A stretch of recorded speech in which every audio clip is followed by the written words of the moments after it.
परम प्रेममय परम दयाल जुग पुरुषोत्तम श्री श्री ठाकुर अनुकूल चंद्र श्रीचरण रे कोटि कोटि प्रणाम अर्पण करे। समस्त को आनंदित जय गुरु। पथ कौड़ी चैनल रो आउ एक नुआ वीडियो रे आपण मानकु पुणी थरे स्वागत। आज थंबनेल देखि आपण माने निश्चिंत जानि पारुथिबे आमे आज ठाकुरंकर को कथा आमे आज जानिबा को पाइबा। तो ठाकुर हमको बीज मंत्र दे जाइछंती। से बीज मंत्र कौन? अकाल मृत्यु माने अचानक मृत्यु आपण केमिति रक्षा पाई परिबे आ धनी हबार मार्ग कौन? ठाकुर हमको कौन कहि जाइछंती सेटा आमे आज जानिबा। तो ठाकुरंकर बीज मंत्र कौन? ठाकुर आमको जो नाम देकी जाइछंती, जो चारिटा अक्षर आमको नाम देइछंती, सेटा ही ठाकुरंकर बीज मंत्र। सबु मंत्रर मूल माने बीज सेटा मंजी, जेमती मंजीरु गछ हुए से तो सेई मंत्रटी सबु मंत्रर मूल बीज, सेथिपई ताकू बीज मंत्र बोली कुहा जाइछि। तो सेटा राधा नाम तो आमे समस्ते जानिछे से मंत्र कौन? तो सेटा होछि ठाकुरंकर बीज मंत्र जहाँ आमको दिया जाइछि। अकाल मृत्यु किपरि रक्षा पाई परिबे गोटे छोट कहानीटे कहबी शुणन्तु। गोटे बालकटे थिला, से बहुत चगला, बहुत चपलामी करे, बहुत चगला हुए। हठात खेली खेली खेली खेली दिने पड़िया बाहर को दौड़ी चली जाए। सेठी इटार भाटी थाए। आपण माने जानिथिबे इटार भाटी रे बहुत गुड़ी इटा को माटी इटा को सेठी पोड़ा जाए। तो सेठी बहुत गुड़ी इटा पोड़ा होची। ये बालकटी खेली खेली सेठी को दौड़ी जाए। हठात श्री श्री ठाकुर ता पछे पछे दौड़ी जाती। से बालकटी कहते रुह रुह, से बालक किंतु मानेनी। सेठी जेतबेले बालकटी न माने ठाकुर सेतबेले ताकू बाड़ेइबाकू पिटिबाकू आरंभ करती। बाड़ी धरी पिटिबाकू आरंभ करती। एते जोर पिटंती जे बालकटी लहू लुहाण हो जाए। कांदे माटी रे भूमि रे गड़ी जाए। ता माँ बापा दौड़ी आसती। बाहर जेते गुरु भाई माने भी सेठारे उपस्थित थिले, जेते लोक सब दौड़ी आसती। ठाकुर एमिति गोटे छोट पिलाटी को मारिबार देखि आश्चर्य हुअंती। बड़ माँ भी से जगह को दौड़ी जाती।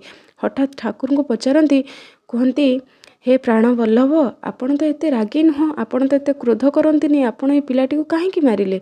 ये तो छोट पिलाटी, यार बात भूल कौन? से तो खेलिबो, से तो सेमती चगलामी करिबो, तार बयसटा ही सेई भली, तो आपण ताको मारिले काहेकि? दंड काहेकि देले? श्री श्री ठाकुर सेठी कहले ए पिलाटी आज यार मृत्यु जोग थिला। ये आज नागसर्प दंशन रे मृत्युवरण करिथांता। तो से मृत्यु दोषरु आकु रक्षा करिबा पई मु आकु ए सामान्य दंड देइछि, जहा द्वारा कि से मृत्यु आर टळी जाइछि। ये जो इटा पाखकु दौड़ी जाउथला सेठी खेलिबो बोली सेठारे गोटे बहुत बड़ विराटकाय नागसर्प थिला। आउ से यही तत्क्षणात आकु दंशन करिथांता। से ही चाहूला जे बालकटी केमिति दौड़ी ता पाखकु जीवो, सेठी खेलिबा पई आ सी आकु दंशन करिवो। तो ये अकाल मृत्यु माकु रक्षा करिया को जाई एमिति करिछि। तो एठी मु कहिदेवाकू चाहिबी से बालकटीर बापा माँ से ठाकुर को बहुत बड़ भक्त। से सबु बेले ठाकुर को नाम करती। सबु समय रे ठाकुर को बीज मंत्र को माने सबु बेले तांको पाटी रे रही थाए। तो ठाकुर को बीज मंत्र रे एते पावर अच्छी जे तांको नाम रे एते शक्ति, से मृत्यु को टाली दे पारंती, मृत्यु को रोका जाई पारे। तो से भली भाबरे किंतु मृत्यु को रोका जाई पारिबो माने ता नुहे जे कोनोसी घटना घटिबोनी। आपण किछि मात्रा रे असुस्थ हेबे, किछि कष्ट भोगिबाकू पड़िबो।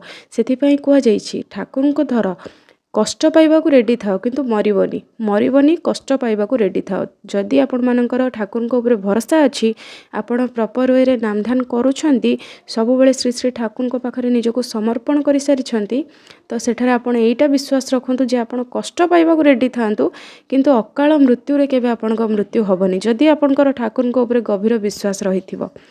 तो एथुर आमे जानिले ए घटनारू जे श्री श्री ठाकुर केमिति तांकर पिला मानकु रक्षा करती। से परम पिता, तांकर संतान तो समस्ते, तांका संतान को से किपरि रक्षा करती, अकाल मृत्यु जोग को केमिति टळा जाई पारे आमे जानिले।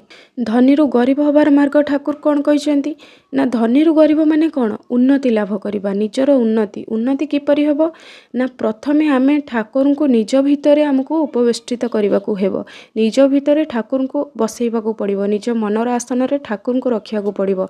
आ ठाकुर केमिति आसीबे? प्रथमे हमको आम शरीर शुद्धि करबा को पड़िबो। शरीर शुद्धि माने कौन ना? जेमते परिष्कार परिच्छन्न बाहर सेमती भितर भी आम शरीर को परिष्कार करबा को पड़िबो। राग क्रोध हिंसा ईर्षा एसबुरु दूरे रहिबा को पड़िबो।